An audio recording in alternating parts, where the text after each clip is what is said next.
Sharing Company arasa.ca என்ற இணையதளத்துக்கு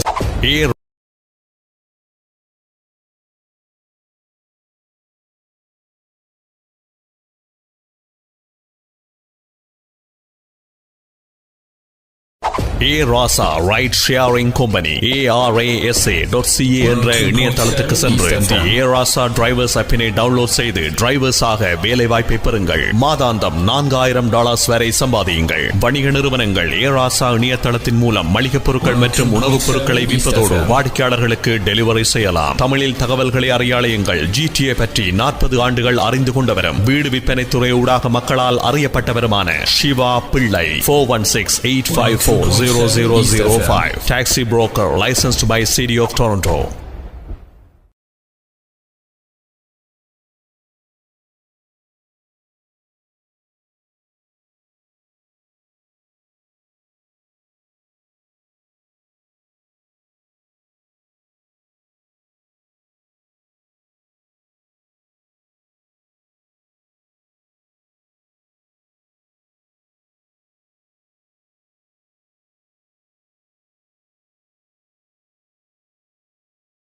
Recording in progress. Everybody making money. Then before I start, last 2 weeks, last 1 week I cannot able to make it for this one, and last 2 weeks Kannan arranged for the Goba Menon, one of the corporate trainer for you guys. Thank you, Kanna. Thank you so much. You arranged it for the meeting when I was not available, and plus we was giving you guys a different voice and different way of approach. As a corporate trainer, it's not only real estate side, it's a corporate side trainer, Goba Benin.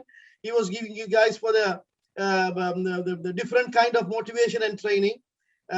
Thus, we are trying to show you guys, we never going to stop this training. The training is very important. I invite everybody to come and join the training and bring the questions and ask questions until you are facing the problems. Even some agents call me and ask me only whenever they face the problems. That time, no, don't wait until the last minute and come and ask questions. Again, thanks, Kana. You arranged the meeting for last 2 weeks for Goba Menon, and we're going to continue. And whenever we need it, we will bring him in. He's one of the best trainer guy. Today at 10 o'clock, Rishani is going to start. Rishani Vetivel, she's a lawyer. You guys all know her face. You guys are mostly dealing with her, but still she's successfully completed her 5th year of her bar license, lawyer license. She have lots of experience right now, and she is going to give you guys what is the real the problem the lawyers are facing when it's come to assignment. The reason the real estate agents doesn't have much experience, and there are one of the reason. Plus, we have so many ways to do the assignment transaction. In that case, she wanted to come and share the experience and what you had to be careful on when you do the assignment of agreement, assignment transactions. Either assignment transaction can be a pre-construction or commercial, or flipping the houses, can be anything. She's going to talk about that one. That she's going to start at 10 o'clock. And now we're going to talk about few minutes our $1 million questions. Why one agents are making million and other agents cannot be able to make the money? The real estate industry, different days, and I talk about a different topic. The real estate industry, one of the best industry in the world right now. I can't even say the world, not only Canada, one of the world right now, because the study time only 6 months studies. Whatever the background we came from doesn't matter. We come and get the license, and we are making million. I know some agents. I do the accounts every monthly basis for the home life, and some agents, they made their target. Believe me or not, the last year target, last year money, whatever they made, they already made it this year, end of July. That's surprisingly, but that's a true one. That's the real truth. Who are working hard? Okay, every single one of you, you are in the real estate industry. You came from different field. You didn't study real estate as a university as a career, or you didn't go to school and study in the college and study real estate for 2-3 years. But everybody, we came to real estate industry to make money. We want money. We want to make money. We want success. We want the money power in the world. In this case, if you have a license, you have to get success. Okay, getting success, I talk different days in a different way to get success. Again, I'm going to repeat the same thing again. The major part I seen for this, the blocking the success, what you know is different than what you are doing it. What you know is one side, what you are doing it other side. What you are doing it other side means You are daily planner. You are daily planner. What you supposed to do? What you supposed to do every single day from morning to evening until you reach your goal. I repeated this many times. Until you reach your goal, Monday to Sunday is equal. Sunrise and sunset, your goal. How much million you want to have in the bank until reach that time? But never have any other schedule other than real estate. Okay, make a daily planner. Daily planner is supposed to start from the morning. If somebody say I'm busy, I don't take that word. The reason everyone we have 24 hours. How we going to plan the time? How we going to act the time? How we going to prioritize our work? Okay, sometimes we had to do certain work, but something else come in front of us, and we passing out to until the unlimited time. Okay, that's when we call planners. Okay, every single one today I'm going to talk about the daily planner. Daily planner is very important. You have to start a daily planner. Daily planner start from the morning. That's mean your business plan, not a business plan. Daily, what you're going to do. Everybody, we have a different attitude, different schedule, wake up time and sleep time. But for me, but I can tell you in common, every single day morning, you sleep 8 hours and wake up. Your mind, your body power is going to help you the mind power. In that case, do some exercise in the morning. First start at least 5 minutes exercise. After that one, you had your side real estate. Real estate, what is real estate? Is sales. But the sales come from the marketing. Marketing means in another way is prospecting. Prospecting. Every single one. If you are making $1 million already, still you have to do the prospecting. If you meet more people to do the prospecting, and you can find the better ones, faster one to sell the properties. Either you want to sell it for the you want to work with the buyers or sellers, doesn't matter. But if we are working with only a handful of clients, what will happen? You have to follow whatever they ask you to do. But if you are meeting more and more people, you are prospecting more and more your side, you can pick and choose who is the real buyer, who is going to buy it. Even if you work with the buyer, who is going to buy faster. Then prospecting is very important. The method of prospecting in the real estate industry is amazing. The method of prospecting, you can do so many ways. Now the social media, everybody having a phone in their hand. That's mean the phone is important. In that case, social medias, WhatsApp groups, emails, campaign, and those kind of things is more. You can do it in many different ways. But the real estate industry, when you start to prospect your clients based on your product, what product you're going to sell, pre-construction, houses, farmland, cottages, the 5,000 square foot, 1 acre lot, what are you going to sell? Based on that one, try to prospect the clients. If you are like a seller side, buyer side, prospect the clients base. If you are doing the pre-construction, yes, of course, you are looking for the late 20s and early 30s. They don't have much money. They have the dream, the little saving. They're going to start as a team, as a schedule to put the down payment to do the start work. In that case, your prospecting going to be younger age group. If somebody want to buy a townhouse, who is buy townhouse? The families who live in the condos or apartments, they have a baby and they want to move a secure place. Then in that case, you're going to target the townhouse. If you want to prospect the people's buyer prospecting for the townhouses, go for the late 30s or early 40s peoples. And if you want to, somebody want to buy a luxury house, 3,000 square foot, double garage house and live, what they want to do, they want to sell their townhouses and come, or they want to sell the condo and come. Then it's going to be in the early 40s these days. Target those kind of people, different age group peoples, different method of targeting. And if somebody want to live in the 1 acre land and 5,000 square foot house, target mostly for the early 50s. But I'm saying roughly now, that's based on the income, based on the wealth, people are moving out differently. But if you want to target for the early 50s peoples, what kind of communication method you had to use it? What's either phone call or WhatsApp or text messages, group meeting, cultural places you go and do the get together, breakfast meeting, dinner meeting, speeches. How are you going to do your prospecting? Think about it. Okay. Please try to get.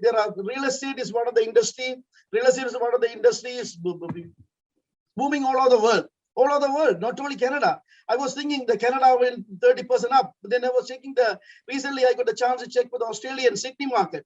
That's been exactly same as whatever we went through here. We was blaming the government giving more money. That's the reason real estate went up. Not only that one, even California, San Diego market, it went up over 20% too. That's been real estate market is doing very well. Okay.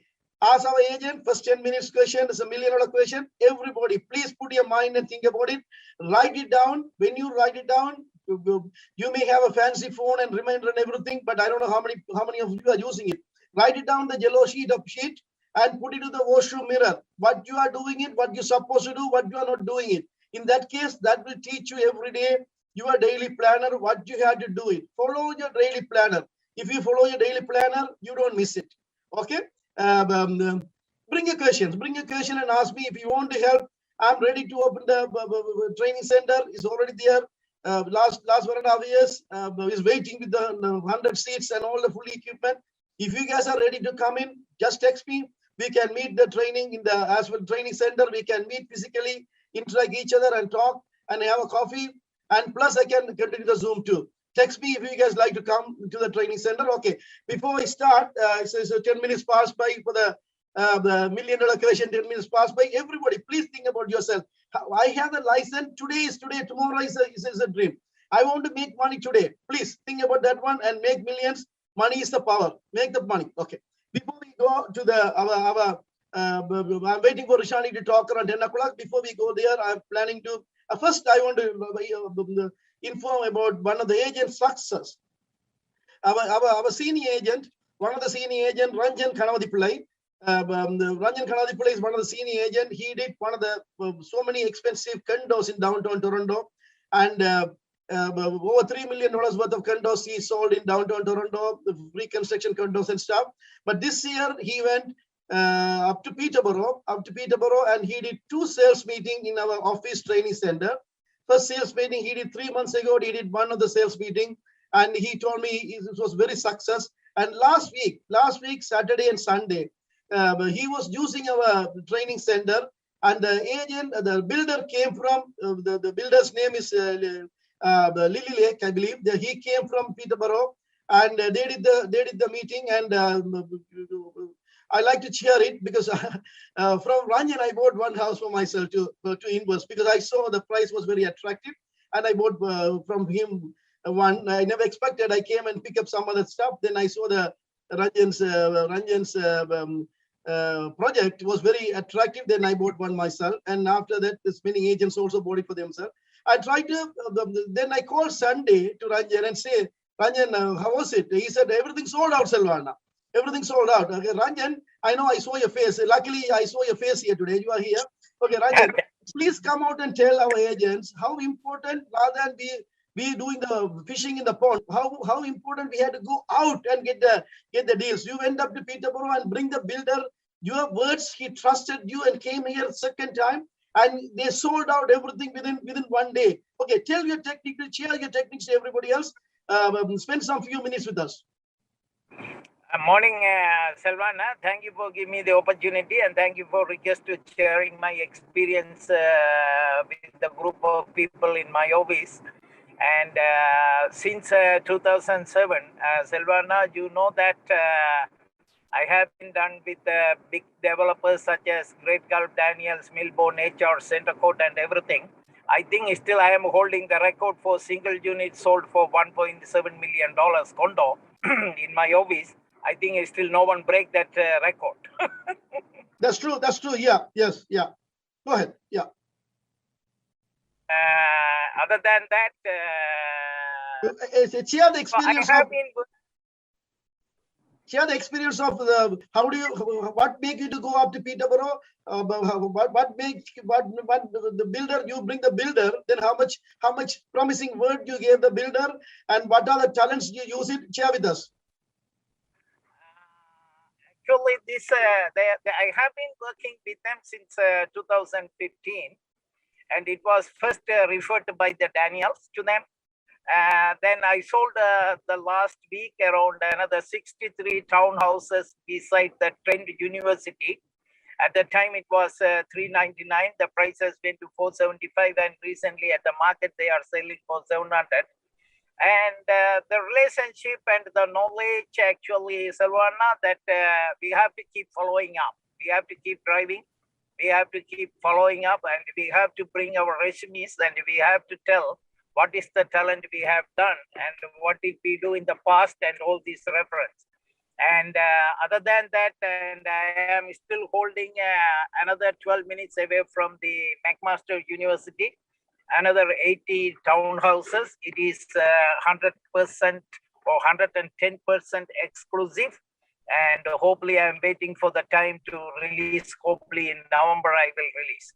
Or these things are happen only the extremely hardworking, and we have to prove ourselves what we have done in the past, and only the knowledge and experience. Thank you so much, Ranjan. Thank you so much. You have minute to share with us your knowledge. Okay, guys, what is showing here? I know our agents. I know our agents not doing the fishing in the pond. They are going to the ocean and catching the fishes. That's showing here. Our agents went up to 401 east and west and find the deals and builders, and north. One time, Kana bring from Blue Mountain, and so many agents. Even Amalan did the deal in the Kitchener for the builder, and Ranjan is doing it, already did, and he's just telling us he's going to McMaster University. I can see the car he is driving right now. Light is flashing his pictures. Thank you, Ranjan. Thank you, Ranjan. You come back and join us another day if any new projects comes. Okay. Okay, thank you, Selvan. All right. Everyone, guys, don't wait for the real estate industry. You had to go and find it. The opportunities are here. The opportunities are out there. In that case, you don't need to wait for it. We had to go for the opportunity. That means you had to drive around, meet the builders, and give the promising word, and bring them in here in Toronto and sell it. That's the way we had to move around.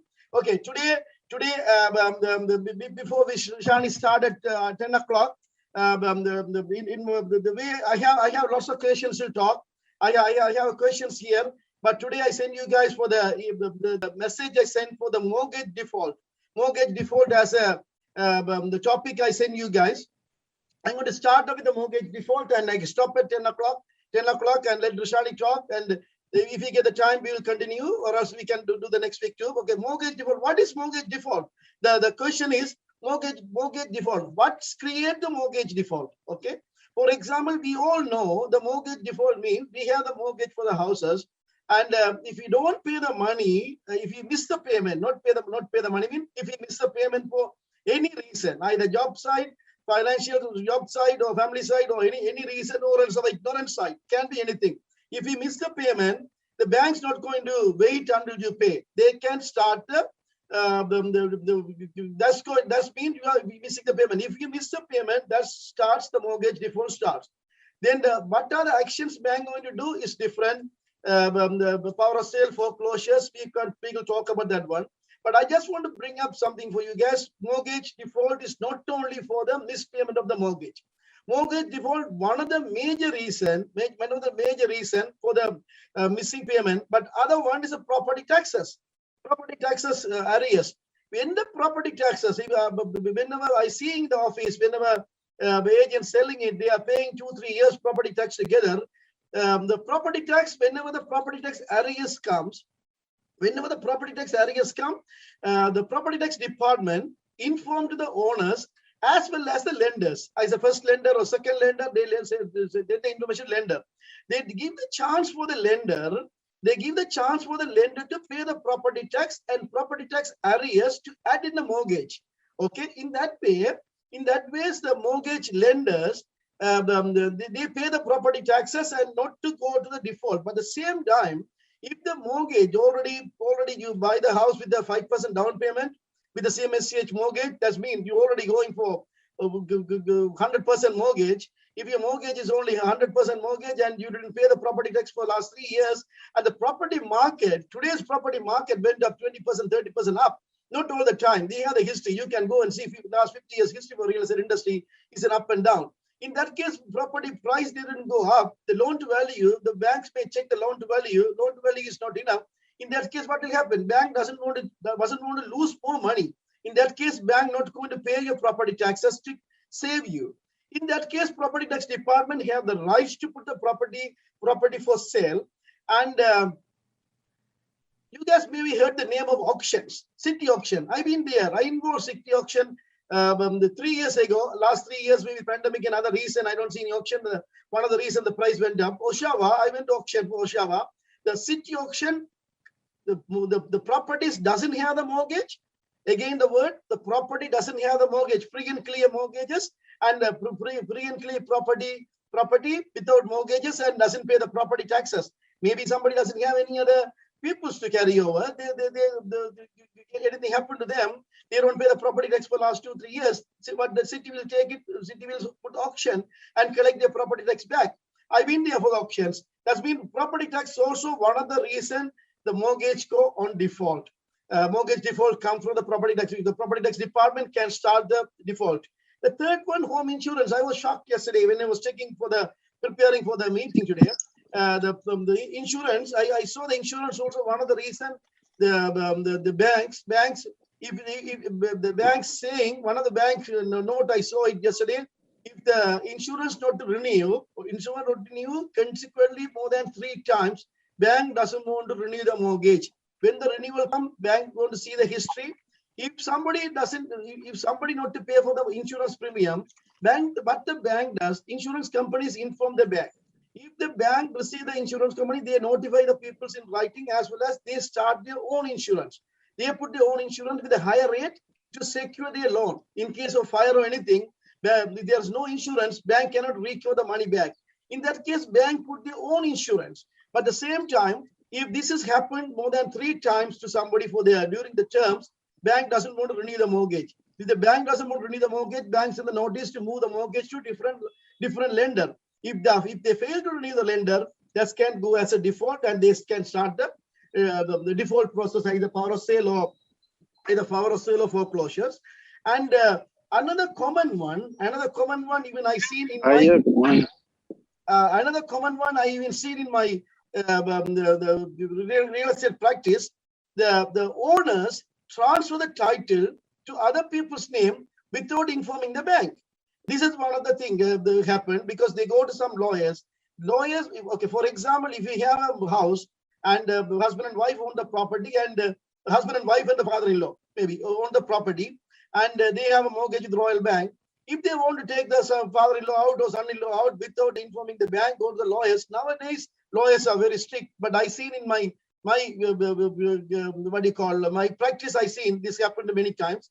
In that case, what happened? The mortgage under the 3 people's name, they take it out, one person name from the title or putting another person name in the title without the permission of the bank. If the banks or any other lender find out without the permission of the bank, written permission of the bank, and not to pay for the land transfer tax, they have to pay for the land transfer tax when you move the names. And if this won't happen, but that's coming and that's create the default. In that case, the banks or any institution doesn't want to renew the mortgages. Then mortgage default is only a word saying that if you miss the payment, they start the mortgage default, power of sale or foreclosures or court sales. But at the same time, there are so many other causes: property tax, home insurance, transferring the title without the permission. These are the ones also one of the major ones. When today when I come in, first thing I did mortgage default rate in Canada, in Ontario and Canada. What's the mortgage default rate and which province having the mortgage default rate higher and lower? Because it's good for you guys to know, at least if somebody come and say, I want to wait for the more real estate crash to buy. Nothing will happen like that in the countries like Canada. Maybe there are some bumpers could go up and down for the pricing, but we are not going to see early 90s crash again. We're not going to have again the economics is very strong, and the economic advisors are very strong for the countries. And the mortgage default rate, average mortgage default rate in Canada is 0.24%. That's one of the last 10 years average. That's one of the interesting and happy news. 0.24. Then I was checking today, since 2012 until 2021 for the mortgage default rate. The mortgage default rate is high in Alberta. That's 0.6. That's also 0.6% mortgage default rate in Alberta. That's the different season. But interestingly, Ontario, if you look at the last 10 years, one of the time, the highest I seen here, the graph is 0.31 mortgage default rate, but the Even 2017, one of the time we seen the market drops. 2008, I don't have the chart for 2008. I started a chart for last 10 years. 2017, there are some price changes, but the mortgage default doesn't come. Mortgage defaults 2017, first quarter, end of April, I believe it's April 27, the foreign tax credit thing. And the third quarter and fourth quarter, mortgage default rate went down, not didn't go up at all. But surprisingly, last 10 years, mortgage default rate is lowest mortgage default rate in Ontario this period. I seen 2020 last quarter and 2021 second quarter is the lowest default rate is 0.1. That's the lowest is the lowest this one. This 2021 second quarter 0.10. 2020 last quarter 0.12. That's mean nobody is no mortgage are not going for default. Everyone, even though higher prices, houses are price went up, the Canadians are buying the houses with the higher prices, but at the same time, everybody keeping the house. This is one of the chart you can tell them if somebody asks what will happen, the interest rate goes up, or what will happen. You make the confidence for your clients, make the confidence for your clients to give them the mortgage, the housing market in Canada, and what is the history proving us. After the pandemic, we all know the house price went up, but after the pandemic, even 2017, before the pandemic, mortgage default rates went down to 0.13%. The lowest in Ontario is one of the lowest, and the highest one, the last 10 years average, the highest one is one Saskatchewan and another one Newfoundland, but average Alberta also 0.5, 0.6. There are some periods. Okay, all right. The next to the mortgage default rate, the power sale process. How the power sale process works. Before I start the power sale process, if I start the power sale process, that's going to be a little bit the longer topic. Then I want to stop at 10 o'clock. And Rishani is here. She is waiting here in our group. Rishani, you can unmute and come out. And Rishani is here, and she is going to share with us today the experience of assignment, what the lawyers are facing it. Rishani, while you are speaking, give a chance for all our agents to come and ask you the questions. Then whatever the questions they want to ask you, they will come and ask, rather than they waiting until the end. Then Rishani going to give you guys what are the major common mistake agents are doing, and she's going to start from the beginning. Discuss schedule. I won't tell what she's going to talk. Okay, we wait. We all wait. Okay, Rishani, please help our agents and start your training. Hi, everyone. My name is Rashani. I trust many of you already know me. We're going to be talking today about assignments from a lawyer's perspective.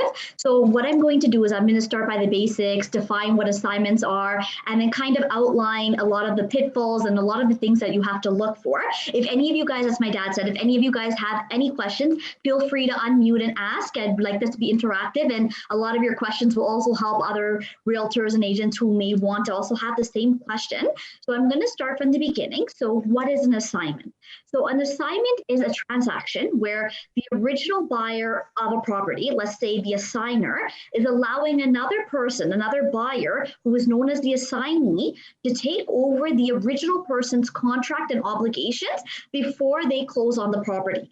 So usually the most popular type of assignment transactions are pre-construction, but as my dad said in the beginning of the seminar, this can be anything, commercial contracts or any type of contract. But usually we find that in Ontario, the most common type of transactions where assignments happen are the pre-construction contract.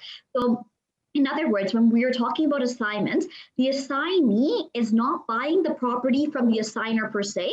They're buying the right to acquire the property from a third party. That third party is usually the builder. That way, the assignee is assuming all the rights and everything under the original agreement of purchase and sale, and they will be the ones to close the transaction with the original seller at the time of closing.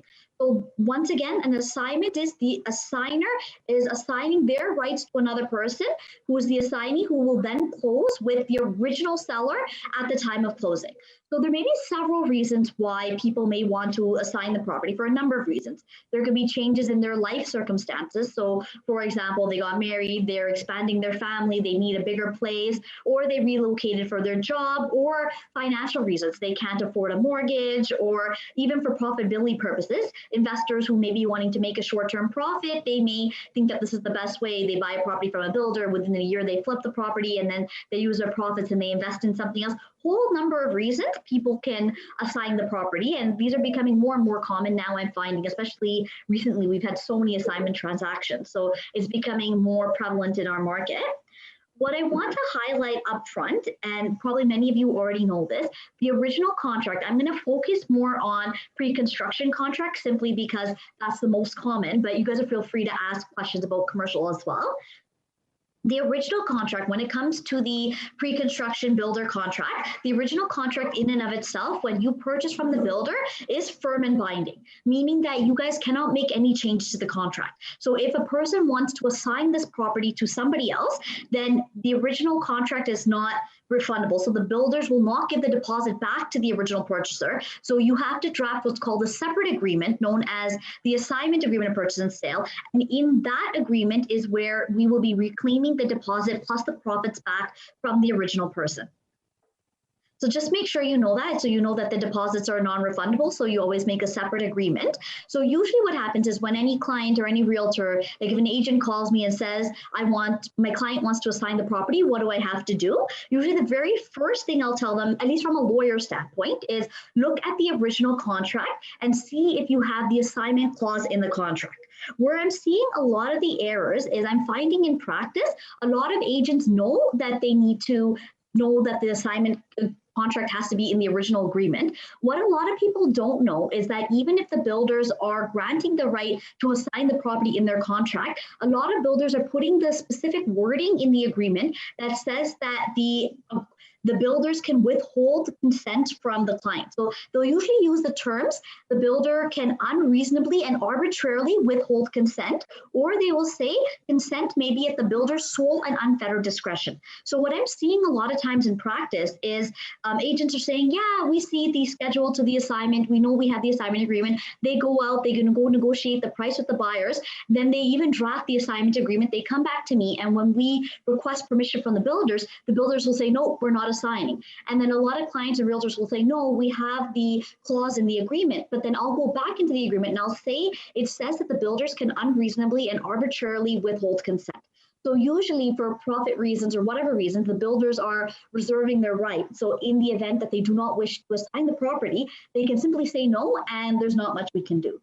So that usually when, I know I'm going a bit off topic here, but when a client first buys a pre-construction contract from a builder and they sign it and they give the 10-day cooling period, I always tell everyone, get your agreement reviewed by a lawyer. Because a lot of times, this is the first thing I'll go and I'll ask the builder. Even if I see that the builder has granted an assignment and I see that wording, unreasonably and arbitrarily withholding consent, I'll write to the builder and I'll tell them, please remove this request. And I find a lot of the time, sometimes they do, sometimes they don't. So I've had a lot of situations where the builder will reword it and they'll say, we can only refuse if it's reasonable. And in that case, they have to give you an explanation. So that you can save yourselves a lot of time because you don't want to think that this is actually in the agreement and go and find a buyer and get your client's hopes up in the end for the client, the builders to say, no, we're not granting consent. So I just want to make sure you guys know that. Also, it's important to watch the wording of the original agreement because sometimes the assignment clauses may say the original buyer will remain on the hook until final closing. This means that in the event that the assignee fails to complete the transaction with the builder, the original assigner will still be on the hook to then go and complete the transaction.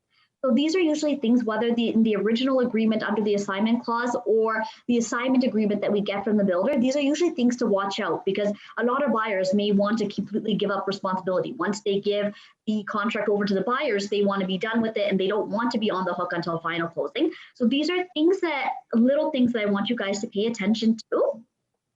as well as the HST rebate. So a lot of times in these original assignment agreements, they will say that the HST rebate, so as you guys all know, the HST rebate is an incentive offered by the builder that in the event that they close on final closing as a primary resident, the builder will give them the credit upfront because then the builder will apply to the CRA and get the rebate back. Usually in assignments, they will put a specific clause in there saying that the HST rebate will not, the purchaser or the new assignee will not be eligible for the HST rebate. That means that you have to just let the client know upfront that they won't be eligible for the rebate at the time of final closing, which means that they have to use that money to close, and then on their own, they can go and apply for the rebate after closing. So usually that's for financial purposes because a lot of people are gathering their money and seeing how much they can afford. So usually you just have to give them a heads up. There's usually 9 times out of 10 when we get the assignment agreement back from the builder, it will say that the HST rebate won't be assignable. So the builder, even if the assignee is going to use this property as a primary residence property, they will have to pay the HST rebate upfront, and then they'll have to apply after closing for the CRA to get it back. So usually those are some of the things that we'll consider upfront. Other things such as like cap development fees are also important because in the original agreement, most clients will know if they got their development fees capped. So if they got their development fees capped, this can be a good marketing incentive for a lot of clients, right? Because they'll say, okay, my development fees are capped at $5,000. When they assign this property, the assignee will have a particular budget in mind and they'll know, okay, costs won't exceed X amount of dollars in terms of the development fees. One other thing I want to point out to you is that, as you guys all know, once a contract is transferred to the assignee, that person is then responsible to close with the builder, which means that all the adjustments that are in the original contract are paid by the assignee at the time of closing. So once again, guys, you guys can pop in and ask questions if you have any questions about this. So usually with the assignment contracts, they will have to pay all of those adjustments in the original agreement at the time of the closing. But what usually happens, so we actually had this situation and it ended up dragging on for months. So what happened was the assigner and the assignee, they negotiated between themselves that the final statement of adjustments, the closing charges would not exceed $12,000. So if the final closing charges, so I'm talking about the carry-on warranty, the levies, the taxes, all of those items, they said between themselves that the final adjustments will not exceed $12,000. However, they did not put this in the assignment agreement and they drafted the agreement without making it conditional on lawyer review, and then they sent it to both lawyers. So what happened was I actually represented the assigner. So at the time of final closing, the assignee's lawyer reached out to me and said the clients had a mutual agreement saying that there was supposed to only be a $12,000 cap on the final statement adjustment. So your client has to cover the charges. So I looked in the assignment agreement, I didn't see anything. And my client made out of it the most honest person. He said, nope, we never negotiated anything like that. There's nothing there. So I wrote back and I said to the other lawyer, there's nothing in the agreement. And my client said they never had this conversation. So the adjustments on the statement of adjustment, because the development fees were about $20,000 for this property, they ended up having adjustments around 25, 30K. And then my client said, nope, I'm not covering anything. It's not in the agreement. I don't need to do it. So then the buyer ended up having to be on the hook, even though they discussed amongst each other that the total amount of charges at final closing would not exceed $12,000.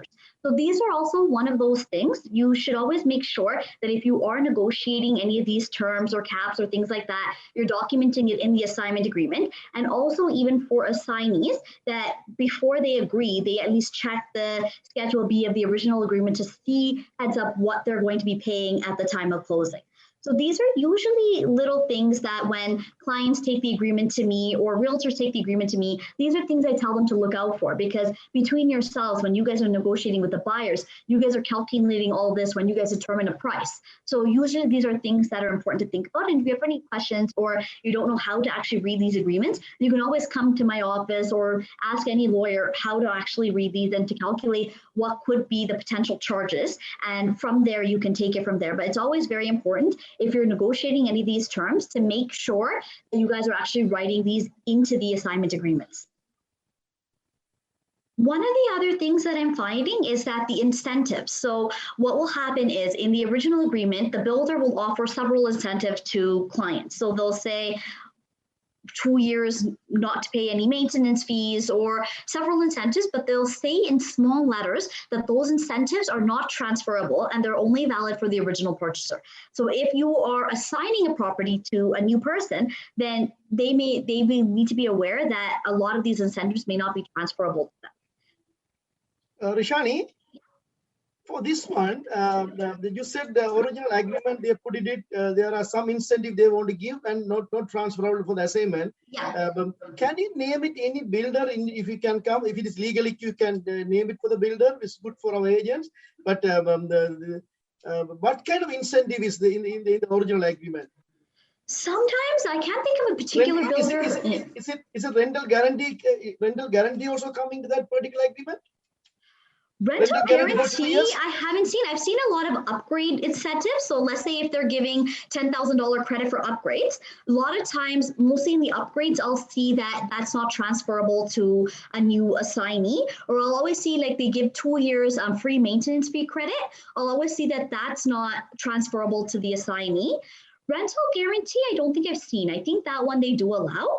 From what I've checked, I think they do allow to the other purchaser. It's mostly the upgrades and the maintenance fees and other financial incentives that I've seen them not transferable. Yeah. Sometimes they also have, you guys probably have seen this, if everything is in good standing, no default in deposits and things like that, they sometimes offer a credit on final closing. Usually that credit, they'll either offer as a reduction in the purchase price or in upgrades. That also is usually non-transferable to the assignee as well. Oh, okay. From what I've seen, exactly.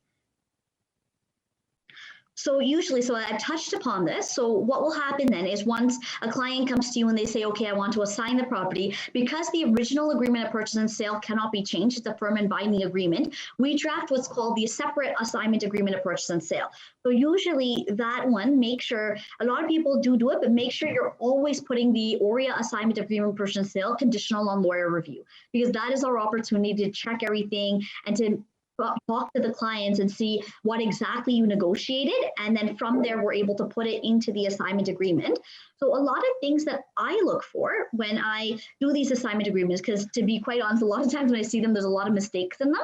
So I end up changing them. So some of the things that I tend to look out for is first the development fees. So if the development fees are capped, even if you have an amendment from the builder, I always recommend just inserting that into the assignment agreement for ease and simplicity. So saying that the development fees are capped at $5,000, anything over and above $5,000 will be borne by the assigner. So in that way, it gives the assignee some security, and then the price that you negotiated, it often is a little bit more convincing.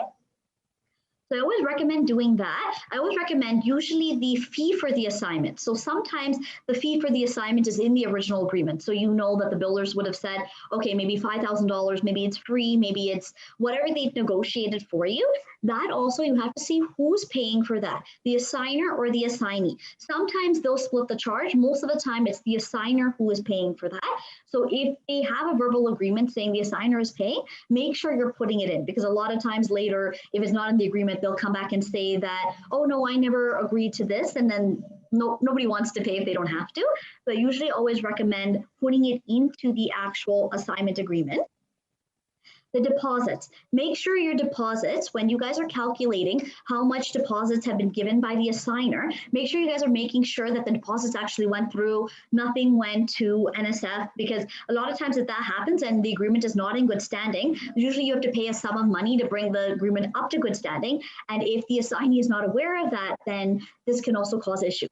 And make sure you're also getting all the latest amendments and notices. So we actually had a situation in our office where the assignment agreement was signed. In the assignment agreement itself, it said that the assigner had to provide the assignee with all the latest updates, all the latest notices, and they actually signed a specific amendment saying that they wanted to make an additional deposit on the occupancy closing. So they actually said, like, if they had extra money and they said they want to make an extra deposit at occupancy of $25,000. So they signed a specific amendment with the builder before signing, but they didn't give that notice to the purchaser. So on occupancy closing, what ended up happening was the occupancy statement of adjustments showed $25,000 plus everything else. And then the assigners freaked out because they didn't have that kind of money.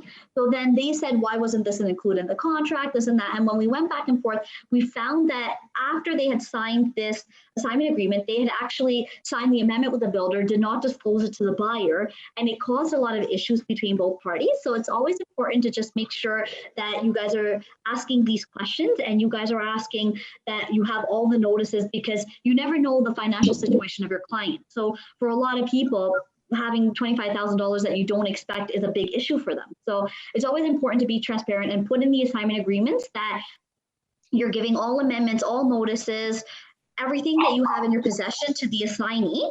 And also make sure that you're having a clause in the assignment agreement saying that no additional charges are payable for upgrades. So in the event they still have to pay for several upgrades and they haven't disclosed this, and after the assignment agreement's been given to the assignee and they realize that all of a sudden they have to pay extra $15,000, $20,000 for upgrades, they're going to be very upset. So these things are important to make sure and to protect yourself, because if you put in the assignment agreement, and a lot of times they end up coming after the real estate agents, especially if you don't make the agreement conditional on lawyer review, they end up getting very upset. So these are important things to make sure that you guys are including in all of your contracts.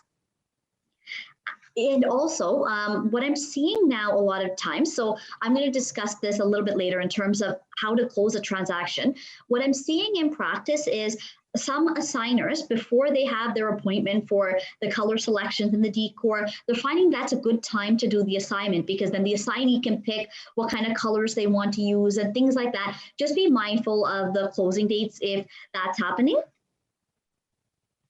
And of course, the agreements have to be conditional on the builder's consent, right? So if the builders at the end do not agree for whatever reason, then all the work that's gone into preparing the assignment agreements are then null and void. So these are things that I always try to make sure of. And the next one is the closing date. So unlike resale agreement of purchase and sales, where it's very clear, okay, you have the offer date, you have the closing date. With assignments, there's several different ways to close the assignments, as you all know. Some are riskier than others, but of course you guys are always balancing the need between the assigner and the assignee, right? So option number one is, let's say, for example, there's $100,000 profit, the deposits are $80,000, and you have an X amount of money that you have to give under the assignment agreement.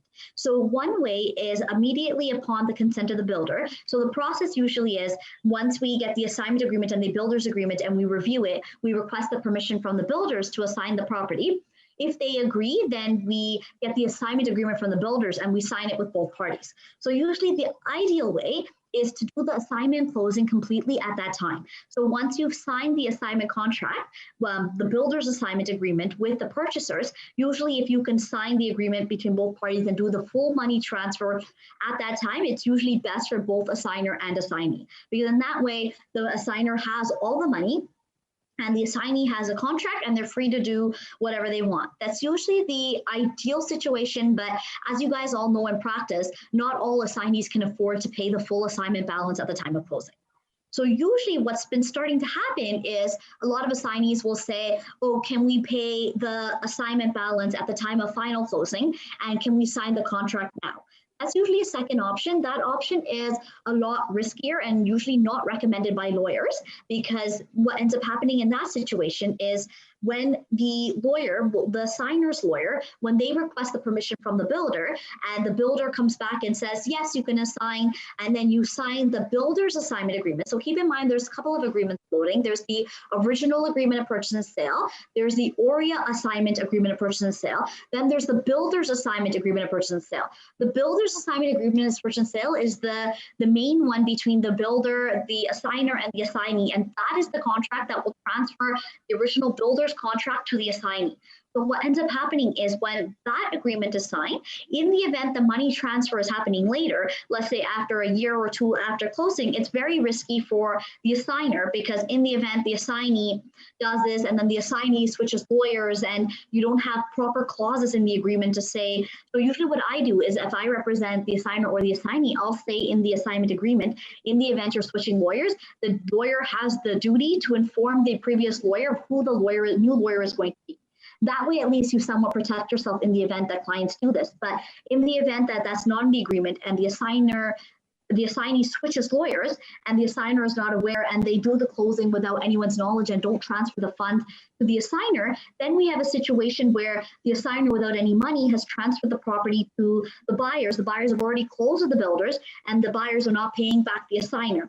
Then we go into the situation where we have to use the assignment agreement and we have to sue for breach of contract, just like any resale agreement, saying that you have a contract here, you agreed to pay this, and then you have to go through litigation, and it's a whole big process that costs a lot of money for all parties involved and is not good for anybody, right? So usually that option is usually very risky. So what a lot of people have been doing now is there's sort of a middle ground that we've been implementing where you'll have part of the balance due at the time that the consent is obtained from the builder, and we'll try to get as much of the balance due at this point as possible, and the rest of it being due at final closing. So what I mean by this is, let's say, for example, the balance due under this assignment agreement is $150,000.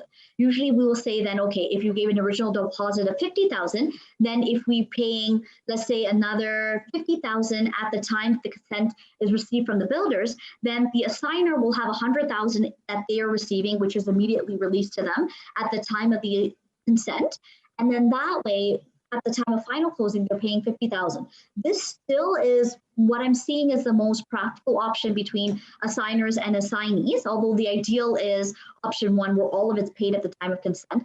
And this way, if you have proper clause in the solicitor's undertaking from both lawyers, and you also have clause in the agreement saying that in the event you switch lawyers, you provide written confirmation of who the new lawyers is, this usually is often better, I would say, but we still always recommend, all lawyers and assigners always recommend that you pay the full balance at the time the consent is granted from the builder.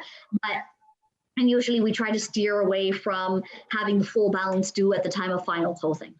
But these are usually things I'm seeing, and in practice, these are causing a lot of issues on the litigation side. I'm hearing a lot of litigation lawyers telling me that assignees are not paying. They're trying to just switch from different lawyers, and then they're getting a lot of lawsuits, and there's a lot of issues that are coming up from this, right? So it's usually always everyone should be careful when you're drafting assignment agreements, especially because they're not as well known and there's not as clear cut as resales, just to ensure that you guys are protecting yourselves at all times. So if you guys ever have any questions about this, you guys are always free to give me a call or let me know.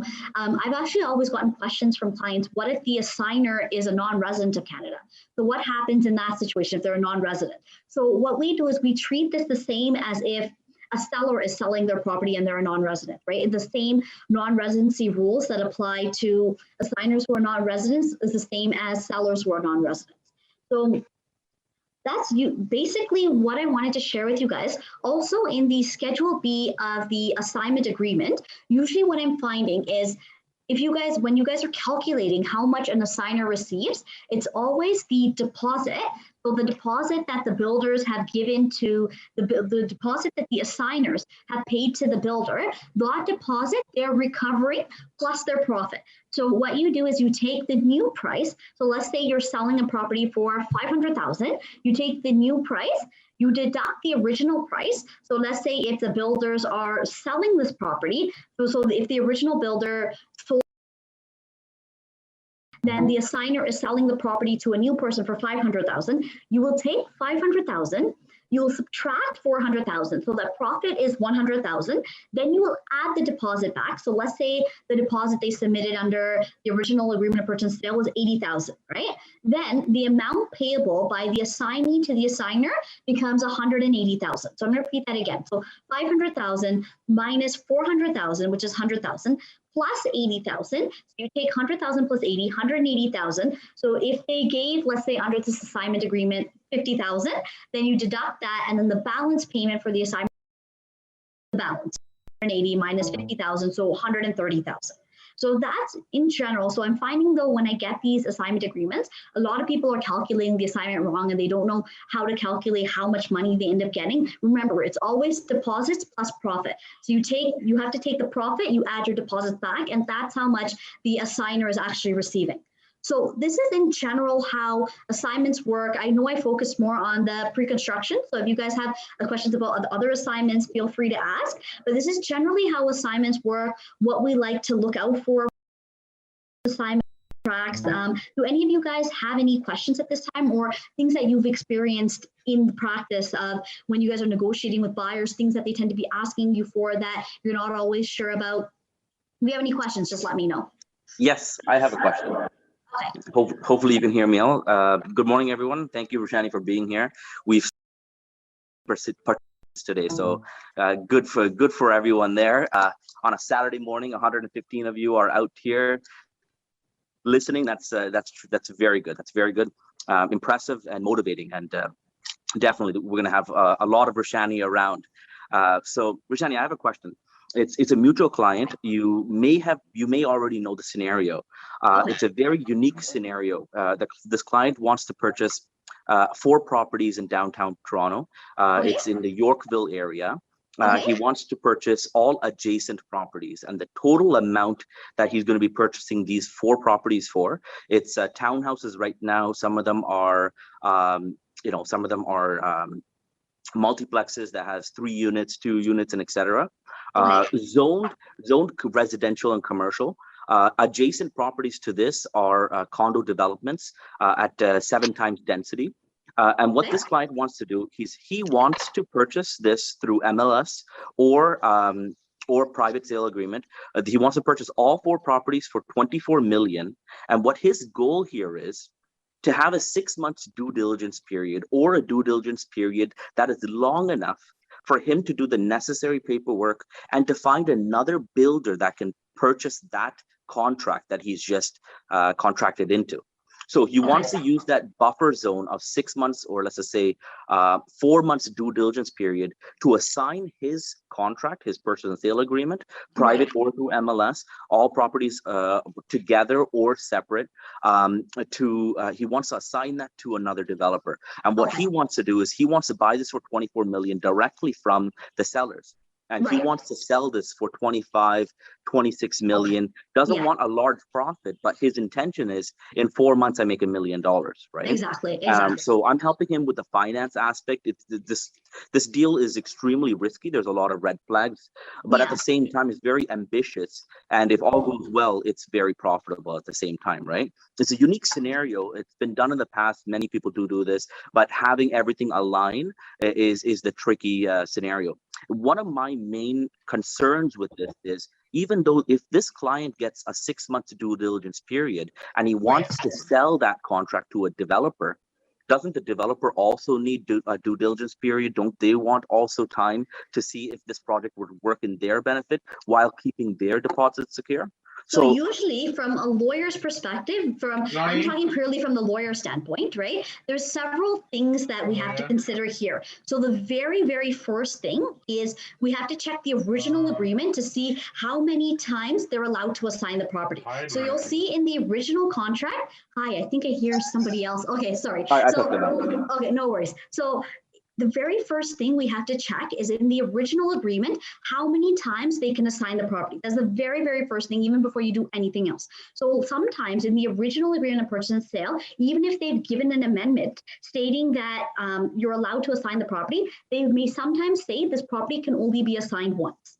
Right? So that's a very, very first thing, because if that is there, then you can't do anything else, right? Meaning that once the property is assigned to our purchaser who wants to get it for 24 million, he can't assign it again, right? So if that is there, then we can't do anything else. So let's say that's not there, right? So let's say if this particular builder is allowing you to assign multiple times, right? So then in that case, item number 1 is checked off, right? So then what we'll do is, if we have the 6 month due diligence period, in the assignment agreement, we also want to protect ourselves by also writing again in the assignment agreement, in addition to the original builder's agreement, because sometimes maybe when the developer sells to the assigner, you may also want to put this in the assignment agreement that this is also assignable multiple times as well, right? And that the purchaser, the assignee, has the right to sell, sell it to somebody else within that time, within the due diligence period, right? Perfect. So what you're just saying is, in the original agreement with the sellers,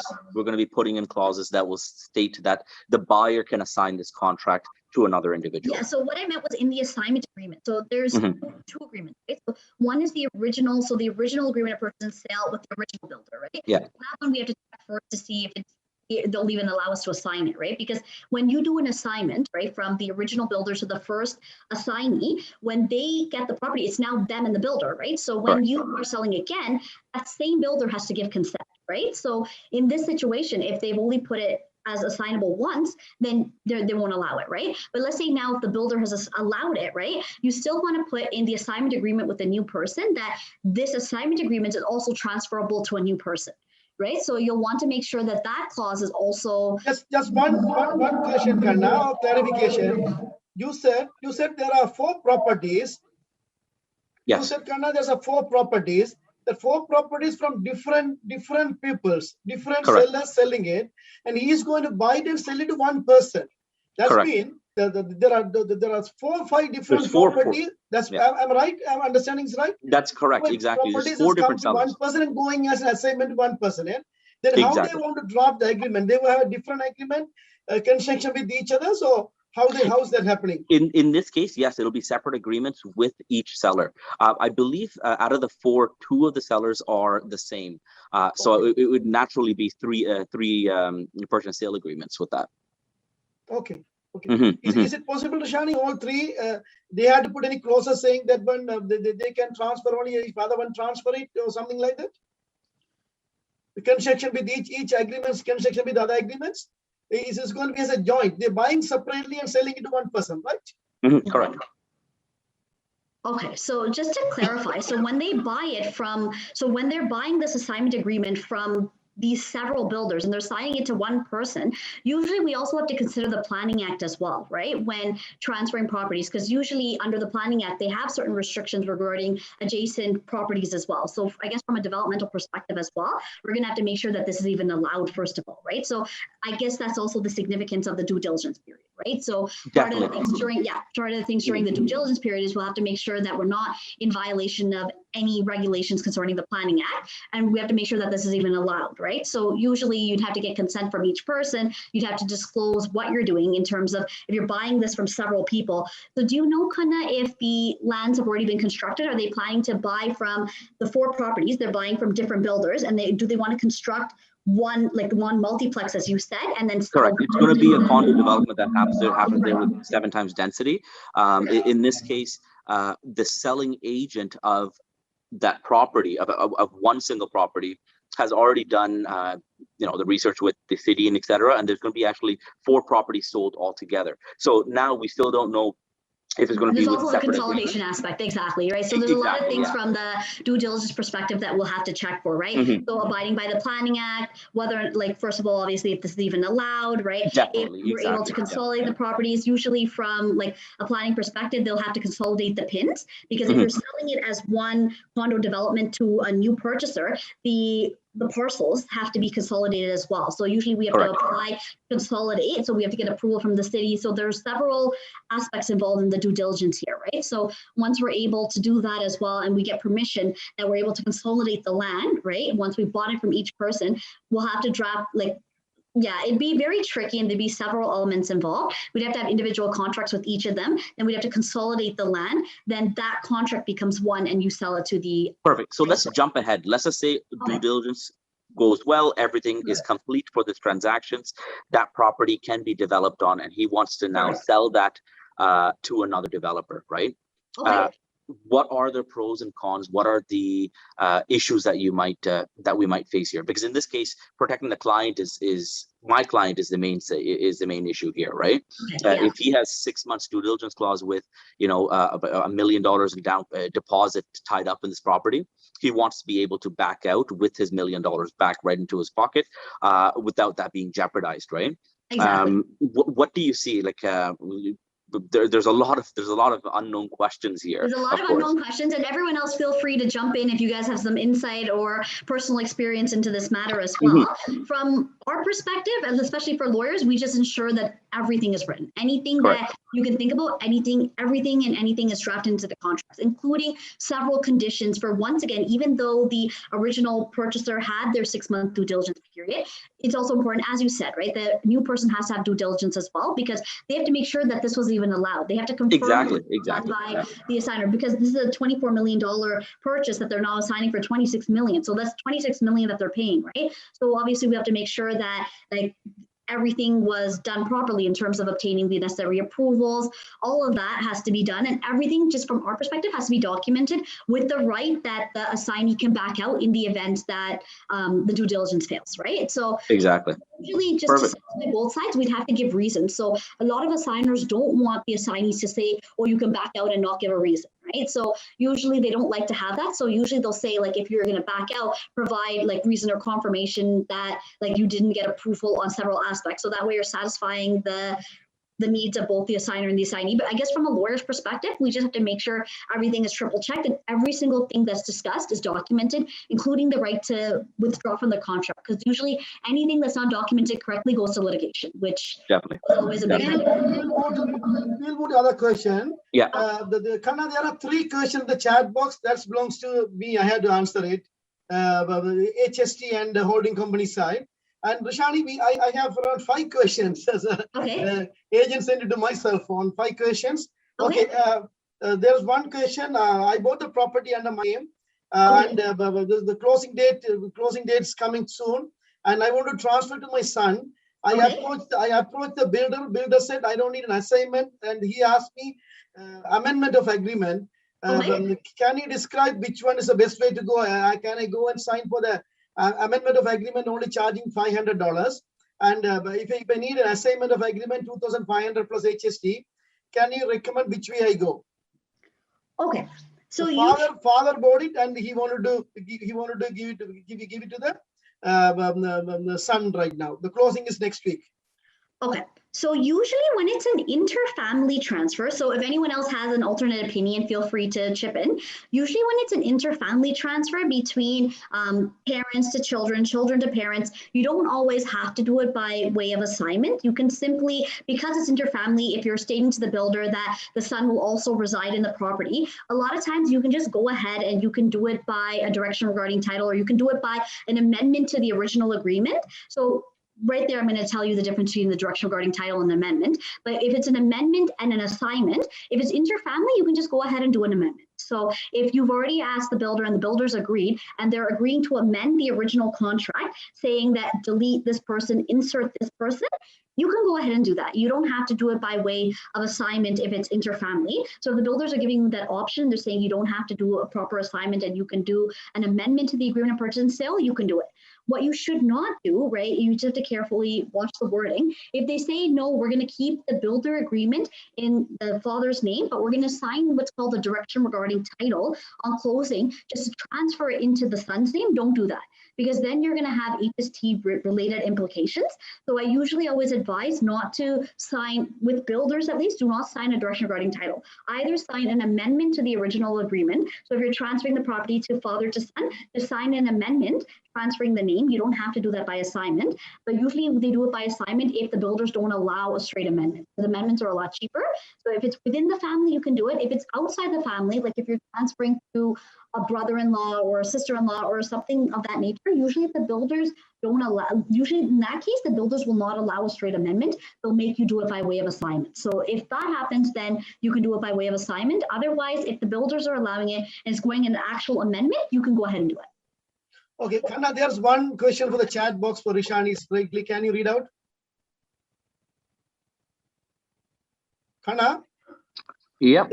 There's one question directly for Rishani in the chat box. Can you read it out? Perfect. Let me read that out here. Hey, Rishani, when the assignment when an assignment cannot close, an assignee cannot close the deal on closing, can the original assigner get extra time from the builders so he or she can arrange a mortgage to close the deal? Will there be any penalties from the builders? So that That's the once question. again also depends on the wording of the contract, right? So if that situation happens, right, and the assignee can't close with the builder and the contract goes back to the original assigner, usually a lot of these builders, they'll make their contracts ironclad. So out of the goodness of their heart, they won't give extra time. So usually what we have to do is we have to request from the builder to extend it, and usually they will charge a penalty. So that's what I've usually seen, unless the builders are very kind, in which case they say, okay, we understand that the assignee couldn't close and they'll give you more time, but that's very rare. So usually in practice, I see that if the assignee cannot close and it goes back to the original assigner to close, they don't grant any extra time. So even if you request an extension, they'll usually charge you their further deposits and their penalties and their like $250 a day or whatever they're charging you, and then you'll have to do the closing. Exactly. Yeah. It's quite common. We see that almost nearly every single time. Exactly. It's rare to come across a builder that would easily give you another extra week. It's very rare. It's very rare. Although maybe like only once or twice we would have had like a builder like that, but usually. 30. Definitely. Yes, Kurmesh, did you have a question? You came early. Okay, no, he doesn't. But your We will client mute not him right coming? now. There we are. If anyone has any questions, please come on board. We have approximately 100 people on board right now. Kana, there's another Salian. question for Rashani. Perfect. Salian, you have your hand up as well. Hey, can you hear me? Hey, Salian, yeah, we can hear you. So I think I forget, if you buy adjacent properties, you know, you're talking about that, right? Sometimes does it tie together? I heard that, like, you know, when you purchase it automatically, like to the land registry. Yeah. Depending on scenario, like this is like a very, very premature case where the buyer is the one that is reaching out to the sellers, even though they have no incline in selling their property. So it's a very premature case where like the thought process is being put into it right now. Of course, you can go through the planning code and try to consolidate the land all together. There's many mechanisms in place that you can actually go through. But in this case, it's very premature. So once they get further information, Rashani is going to be the solicitor on this file as well. We'll definitely provide some information so everyone's aware. It's a very unique situation, and some things like this is it's good to broadcast on a platform like you know, where we have 100 people on board, because everyone has a vast majority of experience from you know, all sorts of business that they've inquired in, right? So yes, I will be updating you guys on this matter. I'll be very intrigued if this transaction actually goes through. You know, I don't think it will. However, we might as well try, right? Okay, we do have another question for you, Rashani.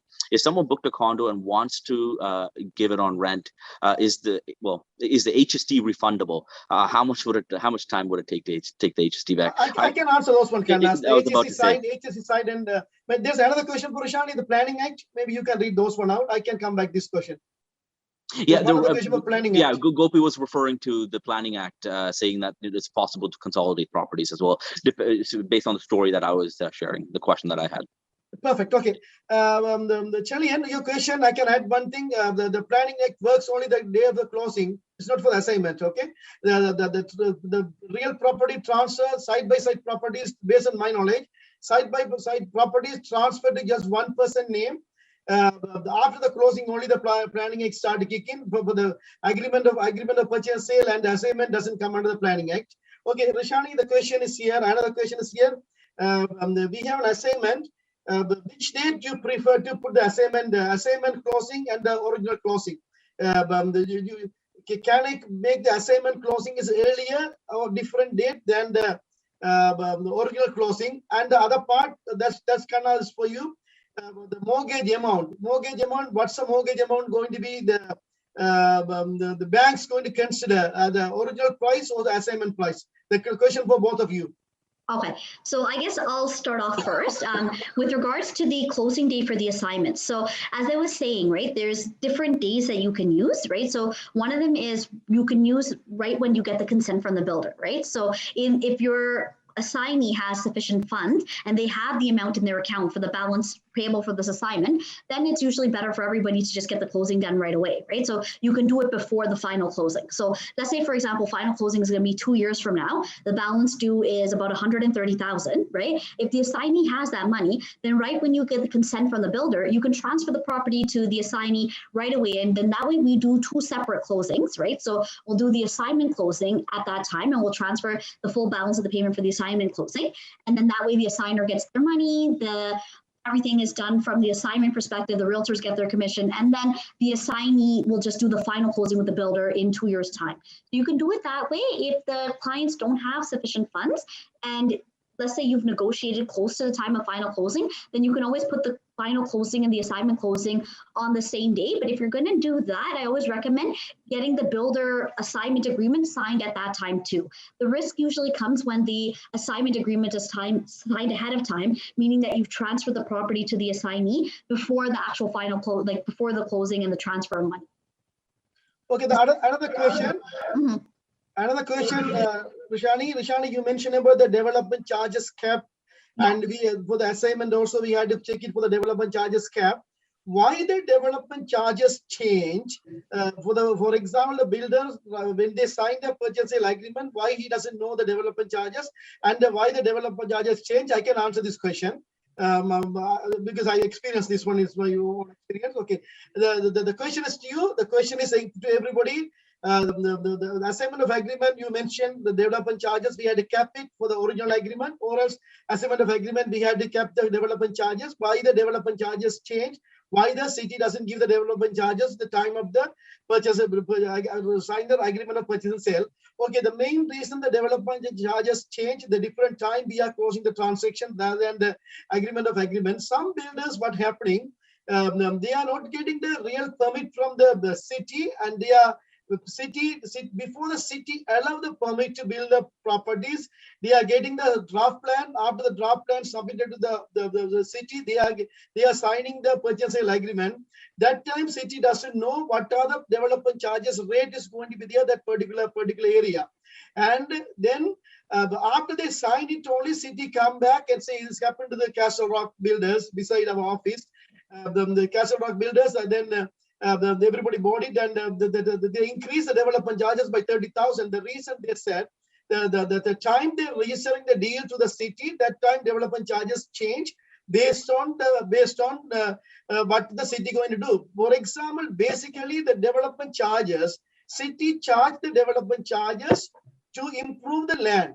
What are the street they're going to do? What are the railway lines they're going to make it as a railway bridges? Or how much the traffic flow? What they want to do it for that. That's the based on development charges. For example, downtown, when they start for the Garden Expressway, the renovation, the new development charges came, all the condos for the Garden Expressway development charges, addition to the development charges. Okay, for example, the development charges change. The city approval for the builder for this particular agreement when they drop. Second thing, the day of the closing is going to be different than right now. The closing date is the one we had to look at the development charges for the city's plan. Let's come to you, Rishani. I answer it. Other one also, they ask me the assignment of agreement, and then I said it's based on the tax part. Assignment of agreement. I bought a condo for 500,000. I assigned to somebody 600,000, and I receive all the money and everything. Do I need to pay for the capital gain? For the assignment of agreement, assignment of agreement is a profit or capital gain. How the Revenue Canada treat? Okay, as for my experience for the capital gain for the assignment of agreement, capital gain, Revenue Canada look for the nature of the purchaser. For example, assigner, the real buyer is called assigner. Assigner, it is a first transaction. He buy it. Revenue Canada give the assignment of agreement is a privilege they're giving us. If we buy the property and work transfer or any other reason we are out of job, we are transferring to somebody else and not to lose the money. This is not for the business purpose. For example, CRA, as from my experience, look at the capital gain for the assignment. The nature of the person. If the person is buy it and they're transferring it, this is the very first time. The very first time, just is coming as a capital gain. As long as they hold the capital for 1 year, they don't say 1 year, but as long as they hold the capital for 1 year and they're transferring it to someone else, this is the nature of the business. Very first time that's come as a capital gain. If the second time, Revenue Canada have the rights to go that money as a business income. That's not a capital gain. This is becoming as an inventory. Then grocery store guy buying the bag of rice and sell it to somebody else with $2 more. It's become something like that. This become as an inventory. This real estate product became as an inventory. Then this became as a the profit, regular business profit, not the capital gain. And other question in the chat box. I'm going from the last question. If someone book condo, it's come from GS to everyone, the short name GS. If someone book the condo and wants to give to rent, is the HSC refundable? How much time is takes to get back the HSC? Answer the first part of the question. HSC refundable? Yes, HSC refundable with the condition of Canada Revenue Agency and the Excise Act. The rental period is 12 months or more. For example, you get it for the rental purpose, but at the same time you have to start an Airbnb or you are going for the short-term rental, you are not eligible. If the rental is a long-term rental, minimum is 12 months period, and you have to give the rental proof, the rental as well as the posted checks or any other listing agreements. That's helps. How much time to get back the HST? That's answer depends on how you are closing the transaction. Rushani, you might know many people want to rent it out, but the time they come, they don't tell they want to rent it out. They're saying I want to live there, exactly, and they get the rebate, and they are coming back to us and doing the reversing the application from the owner occupying to rental application. That's one kind. Other rental rebate application, they are honestly paying the rent and coming back to us. This question is a little bit tricky question. How much time and how much money they, or even how much money get back? Okay, how much time?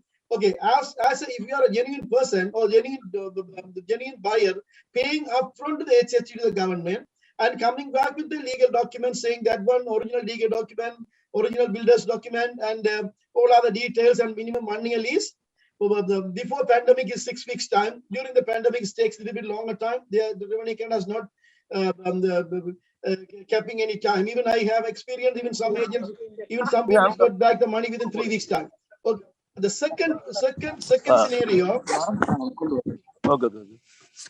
The second scenario. If you're saying you are going to live there, and you are getting it, and you are coming and switching the application, saying that one you are renting out, and the GST rebate application, you canceling the owner occupying rebate application, and you are applying for the rental rebate application. That means that's going to take a little bit longer time. They have a right to cancel it even if it is a second time. If it's the first time, okay, second time, the motive of the property you bought it to live there. That means the HST rebate based on the motive. But Revenue Canada, I seen only one time they cancel it because the buyer did third time exactly the same thing to CRA. The third time CRA canceled it and said the nature is not right because the same way they did the third time. Okay, get back the HST period is minimum 6 months or a little bit longer. That's the way it's worked out. But again for this if I go a little bit deep for this question, if the property value is less than 450, the property value is less than 450, HST including GST and PST. The GST, especially this kind of situation, GST based on the time we apply for the rebate, the value. For example, you bought it for 400,000. The condo price is 600,000 or 500,000 right now. That means price went up. Anything price market value is more than 450, you are not going to get back the rebate. That means HST portion of the GST portion of the HST rebate, CRA have the rights to cancel it. CRA rights to cancel it. The GST portion of the rebate, if the property value is below 450 and over 450, that's one of the side. And I'm going to go through the chat questions, whatever much belongs to me. Silva, sorry, this is Gary. So my question was, say somebody bought a condo for 380 about 3 years back. Now the condo price, we don't know, right? So let us say it is 450 or below. So you're saying no. Okay, your question is the person bought it 350 and now is 450 or below. Okay, go ahead. No, I'm saying a person bought the property for 380. Yeah. I don't know what the price is. Let us say it is less than 450. Okay. right? So at the time, I heard at the time of closing, if the person, because if the person got the property rented during occupancy period and he has 1 year rental agreement, so at the time of closing, can the can the person apply telling CRA that, I have 1 year agreement, here is the amount of money? Is that how the process goes? Gary, your question is a really, really good question. Really, really good question, but the question based on 10 question to me. The reason, okay, for example, 3 years ago, the property board it, let's say 380, you said, okay, that's good. And the time of the occupancy closing, the rental guarantee word is there. The rental guarantee word means the owner of the property, they are not getting the property in their hand until for the HST regulation, not for the ownership regulation. Ownership regulation, the closing date, the lawyers can close it and the title can come to you. But at the same time, CRA HST regulation, if the property, you buy the property and you rent it out after occupancy closing, you go to the property management and rent it out, or you list it and rent it out, it's different than the rental guarantee from the builder. Rental guarantee means after the end of the rental guarantee only you are owning the property. Until such time, you are getting the money from the builder. That's been for the HST Act. They are going to go to the value. They are going to go to the value end of the rental guarantee period. The rental guarantee 1 year they are not considering as the HST rebate application side. Plus the time you bought the property 380, Gary. Now they're saying around 440. For example, I don't want to go more than 450 side. In that case, the HST rebate percentage, originally you receive from the builder, the transaction. Okay, you are paying the money for the based on 380 rate, 380,000, but the application time, the value of the property is coming into 440. That's mean whatever the GST portion of the HST, you are not going to get back the full refund. The refund is based on 440. If anything go to more than 450, HST going to be cancelled. And the rental guarantee side, until end of the rental guarantee property, you own the property by title, but a GST purpose, you don't own the property. You are investor, you are getting the money from the builder. Okay, so maybe I didn't explain properly.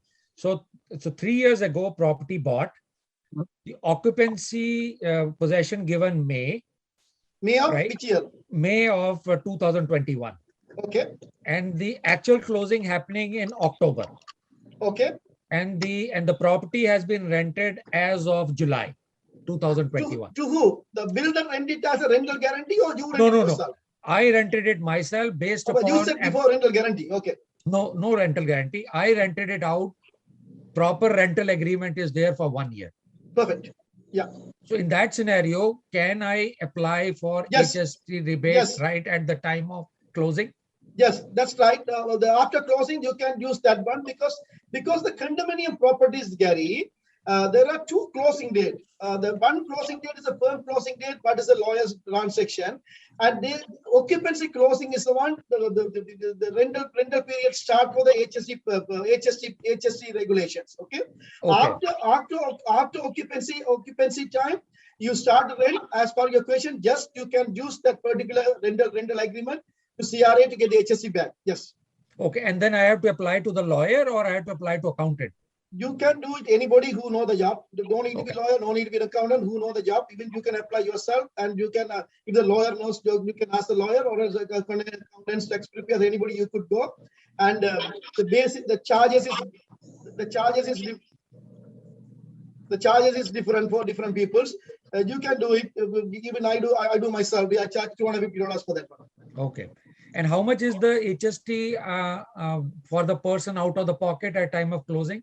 That's based on the price. Based on the price, if you buy it for 380, the calculation based on rebate based on 25% or 24,000 maximum for the PST and maximum of 680,000 for the GST part. I can tell you without the calculation. Yes, you will get it from the lawyers. Okay. Thank you very much, sir. Okay, very good question, Gary. Thank you. The questions are good. Everybody can learn from the questions. Okay, we are coming up the timing now, but I want to go for 3 minutes. Yeah, I want to go for the chat questions only.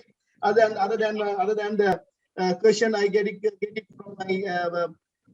Do you mind training about the how HSC works with your 500,000 key example? I already explained about the HSC right now. I already explained about the HSC law. The second one, also there's the 3 lawyers involved, how to process the works. Okay, for the assignment of agreement, three lawyers is involved is important.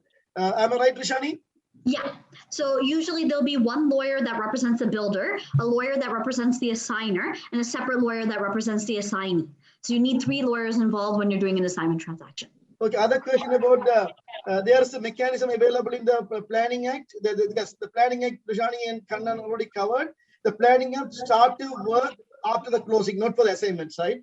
As far my knowledge, if the same owner beside each other, they join together under Planning Act as a Planning Act, and you can verify special question called Rishani 416-11544 office number. And if you have any question, you can call Rishani and ask. Don't ask the cell phone number to me. Another question, hi Rishani, assignee couldn't able to close the transaction. Rishani already covered. Rishani already covered this question. Hi Rishani, when is the assignee cannot able to close the deal on the closing? Can the original assigner get the extra time for the builder to arrange the mortgage and close the deal and bring the penalty? If it's a smart builder, they are not going to give you, they will sell it themselves. That's happening. That's we are seeing it. The builders are waiting for it based on the price of the property. If the price of the property goes up, they don't close it.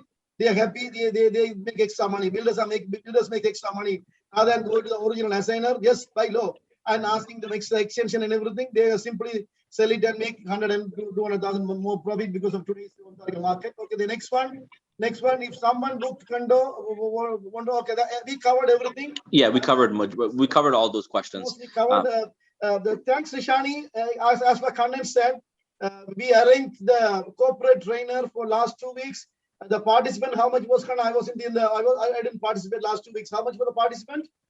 We had around, I would say, 70 to 80 individuals. Today, Rishani, Rishani broke the record today. I see 100. That's me and everybody telling you indirect message. Please come at least once a month and give us the training. And one of the agents sent me, Rishani, have a suggestion. Can you talk about next meeting for the what do you call insurance, title insurance? Okay. Maybe I don't need you come next week, but once a month, every first week of the month, maybe you can come share your time for half an hour. For sure, yeah, definitely. Share your knowledge. Kana, you want to have any words? Yeah, well, one small little thing that I want to say. Now, of course, Rishani, you don't need to comment on this one. I prefer you if you don't. But when we do mortgages, since I'm in that industry, if anyone needs if you're dealing with the HST issue and you want to rent the property and etc., there's a couple of A-side lenders out there that would send instructions to the lawyers without indicating if it's a rental property or if it's a principal residence. So if you have any questions, if you need any help with that, let me know, and we can have some things done without much headache for your client's end. Also, Salvana asked one good question about don't want to run too much on time here, but regarding the mortgage, what mortgage amount based on which purchase price can you get the mortgage for? The answer is both. You can get it on, well, depending on the lender. If it's A-side lenders, B-side lenders, you have to get it based on the original contracted purchase price.